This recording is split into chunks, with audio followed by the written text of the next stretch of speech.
all you hip cool cats. If you're a fan of history, you're going to enjoy this segment. We are going to be reacting to History of Russia by Epic History TV. This is part 1 of History of Russia. So here's hoping that when these videos come out, everyone's watching them, enjoying them, and that the nukes haven't been launched yet, and that everyone's still living their best lives. And if not, may this transmission reach out to the vast void of space, and maybe some aliens will learn about the history of Russia as well. So there you go. But if you also want to help us out and see some behind-the-scenes content, please consider being a Patreon supporter. That link is in the description box below. And that way you're helping out Chicago Reacts, you're helping out the team, and, you get to see some behind-the-scenes content, which I think is pretty funny. Some good stuff. Little conversations. I'm getting a whole lot of nods. Yes of approval. I'm not being threatened in any way. There's nothing being pointed at my head. Yes, everything's great. Everything's cool. So there you go. So let's enjoy History of Russia, Part 1 by Epic History TV. Let's play this video. Don't.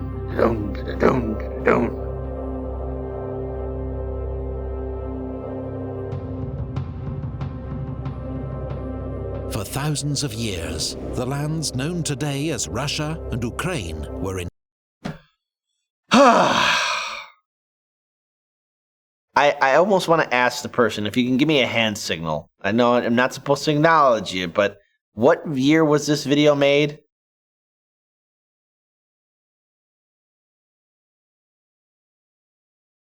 2015. Okay.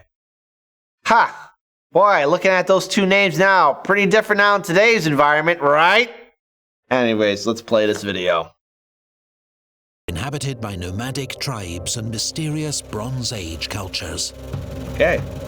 The only record they left were their graves. In the great open grasslands of the south, the steppe, they buried their chieftains beneath huge mounds called kurgans. The ancient Greek historian Herodotus called these people Scythians. Their lands were overrun by the same nomadic warriors who brought down the Roman Empire. The Huns. The land was then settled by Slavs. They shared some language and culture, but were divided into many different tribes. Vikings from Scandinavia, known in the east as Varangians, rode up Russia's long rivers on daring raids and trading expeditions. According to legend, the East Slavs asked a Varangian chief named Rurik to be their prince, and all of a sudden, I'm now getting flashbacks of a great series that I used to watch, and I did get a chance to finish up Vikings by the History Channel. And I really liked it when they started covering the part of the Russian Vikings, or their connections to the Viking people. So, and also shout out to the Varangian Guard, who were the Byzantines' royal elite guard. So there you go. Unite the tribes. He accepted and made his capital at Novgorod. His dynasty, the Rurikids, would rule Russia for 700 years. That's pretty impressive. For a royal family to maintain that kind of power, that's incredible. His people called themselves the Rus and gave their name to the land. The land of Rus. Rurik's successor, Oleg, captured Kiev, making it the capital of a new state, Kievan Rus.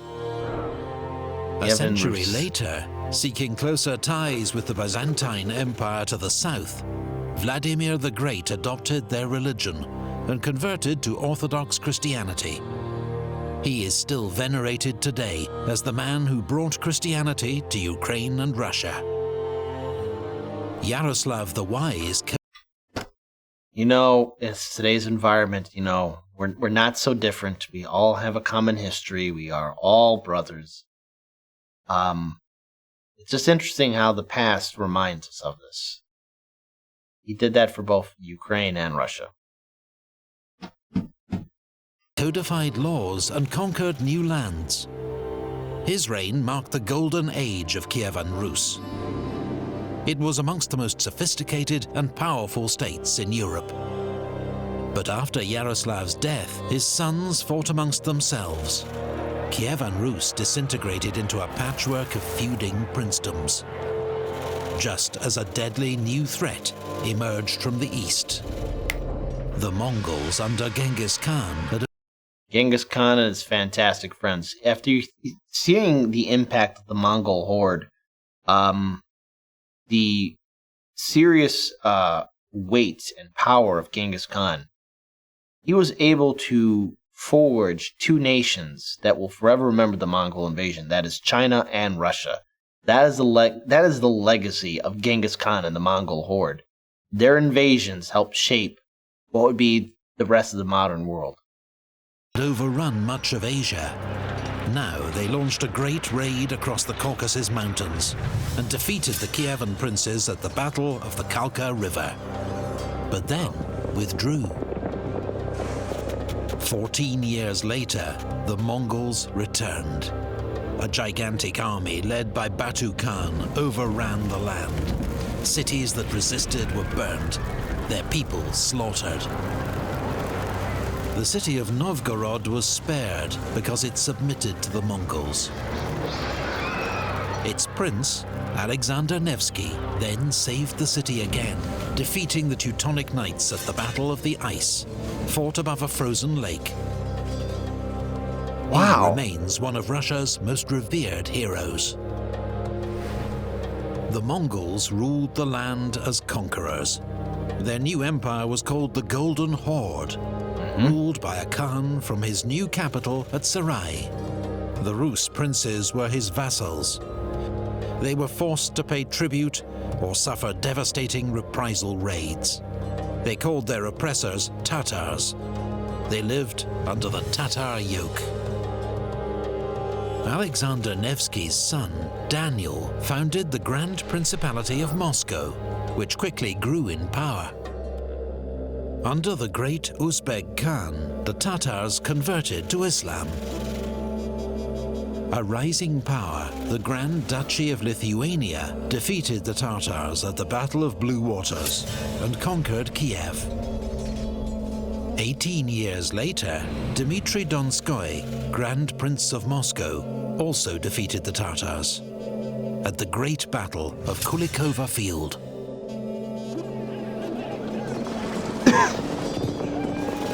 After years of infighting, the Golden Horde now began to disintegrate into rival khanates. Now, some of this I'm a little bit familiar with, especially with the other YouTube channel, Kings and Generals, where eventually, like all empires, they do fall apart. There's always infighting. There's always a big divide. And that's one of the things that, led to the decline of the Mongol Empire. There was a few other issues as well, but infighting and losing influence will always be the downfall of every empire. And of course, there's going to be nation states that will take advantage of it. Most notably, the Grand Principality of Moscow, and of course, the Poland-Lithuanian kingdom as well.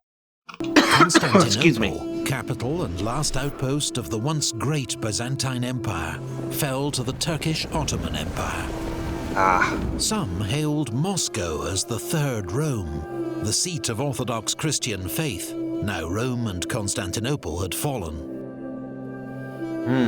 Meanwhile, the Grand Princes of Moscow continued to expand their power, annexing Novgorod and forging the first Russian state.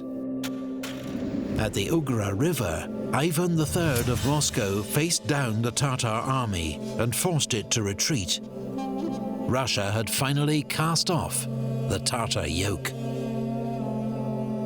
Under Grand Prince Vasily III, I'm surprised they didn't mention that duel between a knight that was part of the, king's army and a soldier from the Khan's army as well, where they charge and kill each other. And I think at that fight it was declared to be like a draw. Both sides withdrew.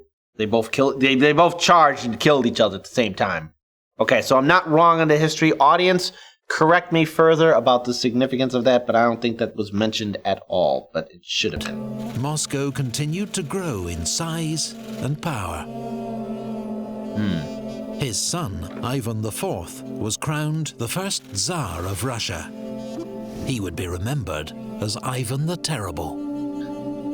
Ivan conquered Tatar lands in Kazan and Astrakhan, but was defeated in the Livonian War by Sweden and the Polish-Lithuanian Commonwealth.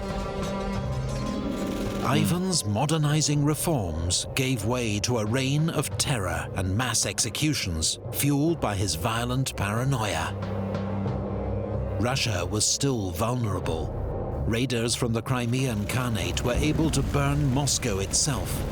But the next year, Russian forces routed the Tatars at Molody, just south of the city. Cossacks now lived on the open steppe, a lawless region between three warring states. They were skilled horsemen who lived freely and were often recruited by Russia and Poland to fight as mercenaries. Ivan the Terrible's own son, the Tsarevich, fell victim to one of his father's violent rages, bludgeoned to death with the royal scepter. The Cossack adventurer Yermak Timofeyevich led the Russian conquest of Siberia, defeating Tatars and subjugating indigenous tribes. Oh, wow. In the north, again, the massive undertaking with logistics and gear and manpower just to even do this in this era and time. I mean, myself, I'm really impressed with the fact that they didn't even have the amount of technology that we're using, and yet they were able to successfully do this and build a state that size. Human beings, incredible when we put our minds to it. Of course, mind you, we are talking about individuals that are also conquering and, killing a lot of indigenous peoples of those areas, which is not cash money. Arkhangelsk was founded, for the time being Russia's only seaport linking it to Western Europe, though it was icebound in winter. Ivan the Terrible was succeeded by his son, Fyodor I, who died childless. Oh my goodness. It was the end of the Rurikid dynasty. Ivan's advisor, Boris Godunov, became Tsar. But after his sudden death, his widow and teenage son were brutally murdered. Oh, and the God. throne seized by an impostor claiming to be Ivan the Terrible's son. He too was soon murdered. Russia slid into anarchy, the so-called Time of Troubles. Rebels and foreign armies laid waste to the land, and the population was decimated by famine and plague.